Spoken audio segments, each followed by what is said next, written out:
All right, welcome or welcome back to Journey to Peace with me. So this is my Stuffing Sunday video. I'm going to do this a little bit different than how I usually do it. I'm going to show you my numbers because this is the third pay period for this month, and I told you that I would, and I told you I would show you what I do differently for that pay period. Okay, so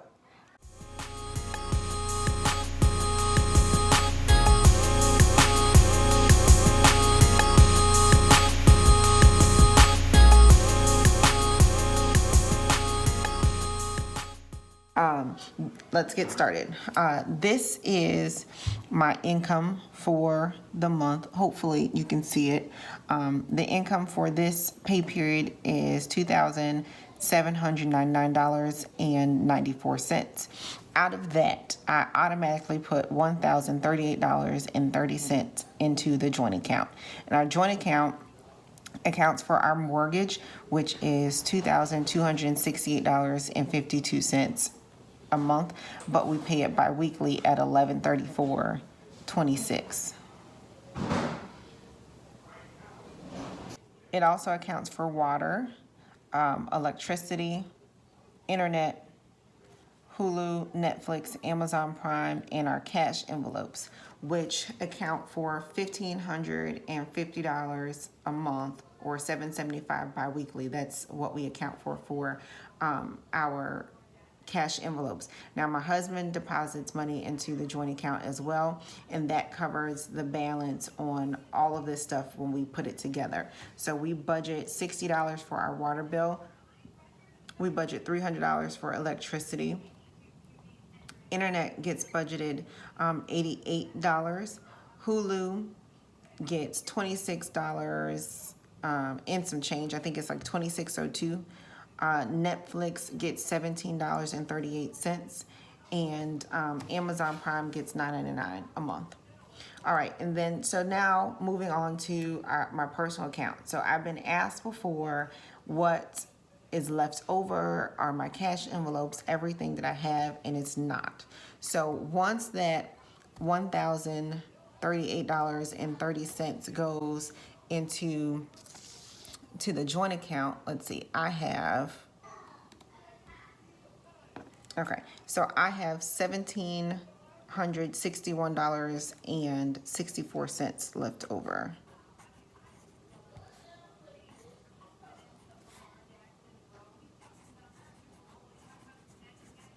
Of this, $71.49 automatically gets put into my savings account, because that was a raise that I had gotten, so I've just been putting that aside.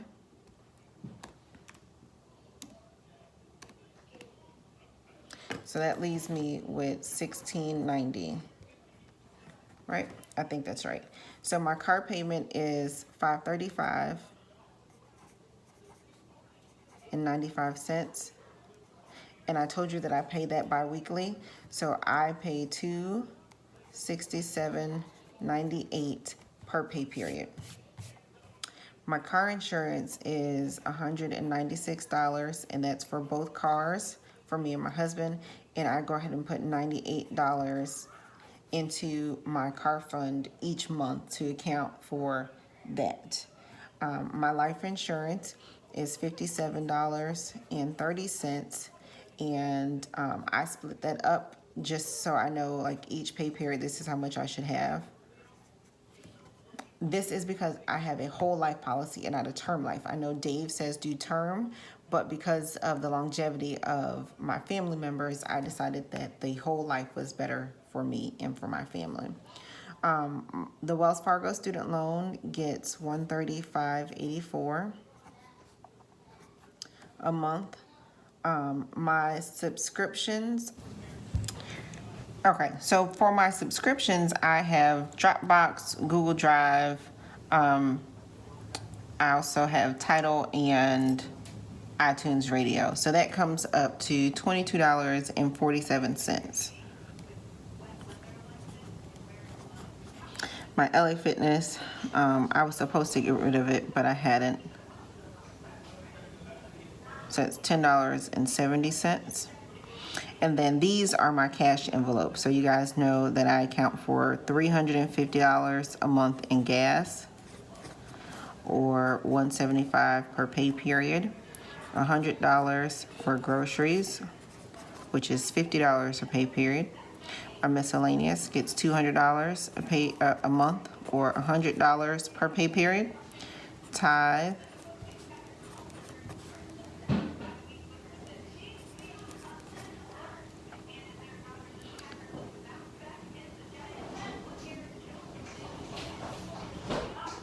gets $400 a month, or $200 a pay period. My phone gets $180, and that is $90 a pay period.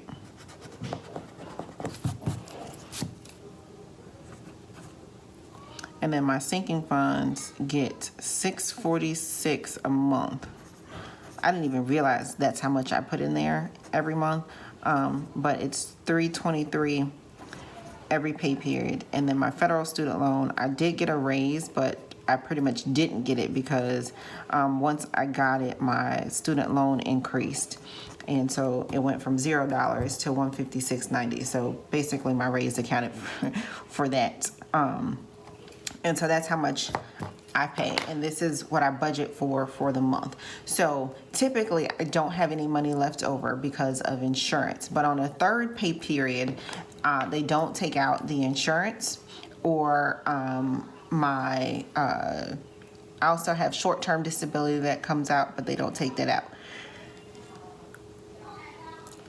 So for this pay period, I ended up with an extra $179.69. So I did take that out. What I would typically do is I would add that into a sinking fund. So each one of my sinking funds would get an extra $25 on that pay period. But because this is Christmas time, I'm going to put that to the side. And if we don't use it, then I'll add it to the sinking funds. But otherwise, $25 gets added every pay period that there is an extra pay period for the month. All right, so let's get into this stuffing Sunday. And if you have any questions about that, feel free to ask and let me know.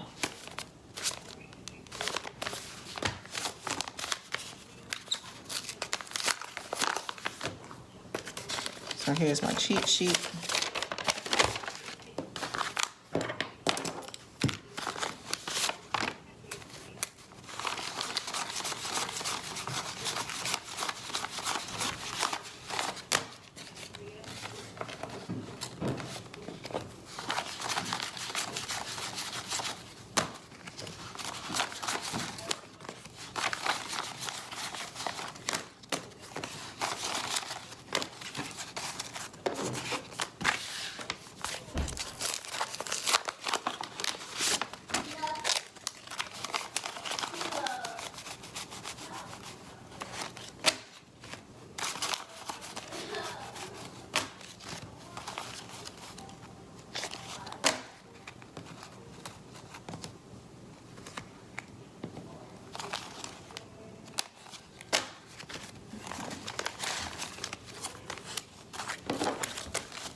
All right, so first up is going to be restaurants, and we just talked about this. So restaurants gets $150. It gets $100 from the joint account and $50 from the personal account. So that's going to get 5 20s.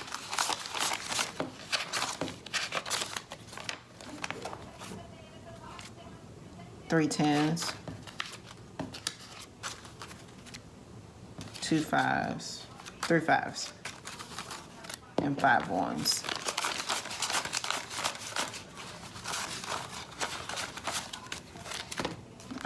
Let's make sure that's right.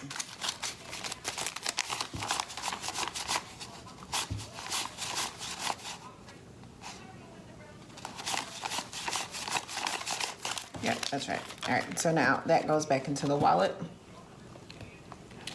Let's see if I can bring this in a little bit. Yeah. All right, so it's gonna sit right here in the wallet. Next up is date night, and date night's gonna get $75. It's gonna get $150, $120, and $15.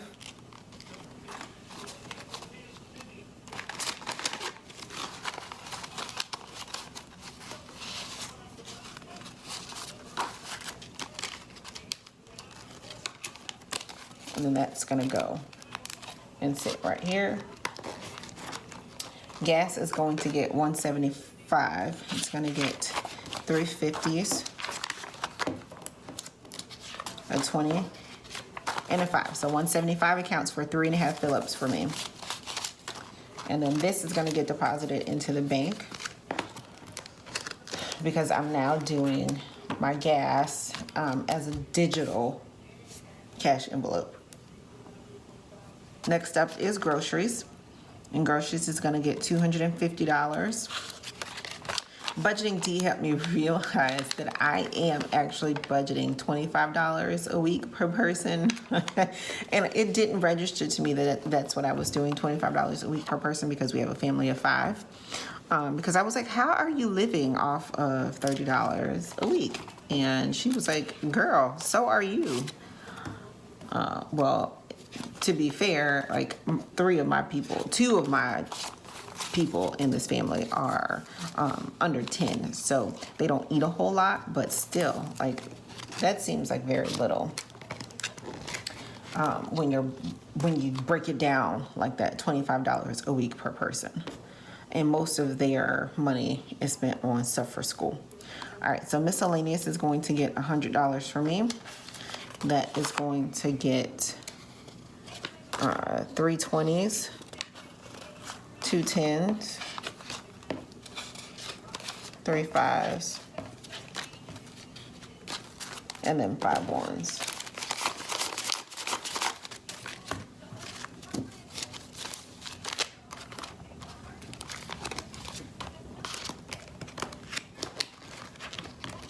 Allowance, the babies each get $10.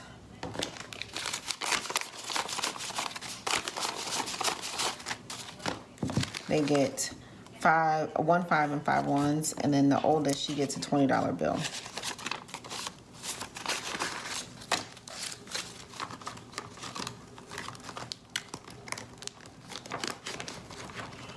All right, so what else goes in my wallet is my tithe money, which is $200, and that will sit right here.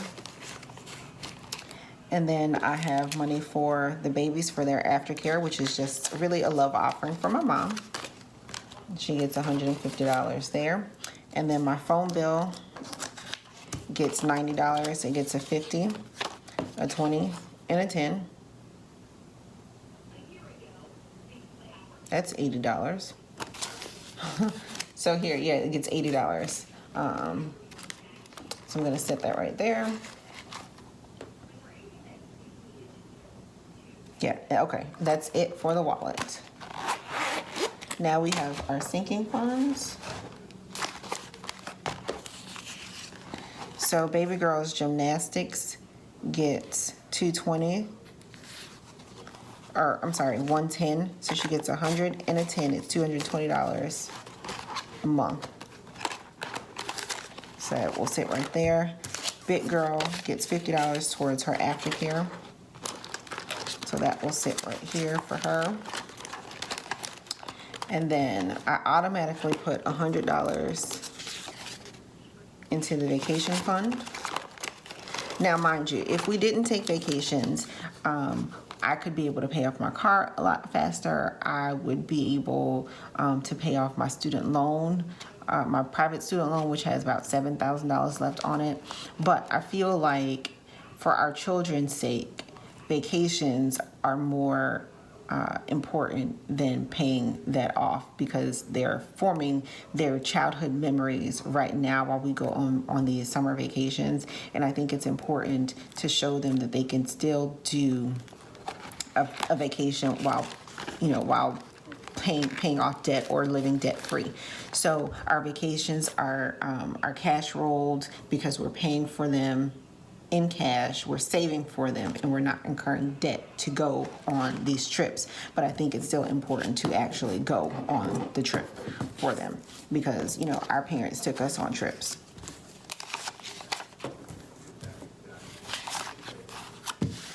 And for me, life is more than just paying debt.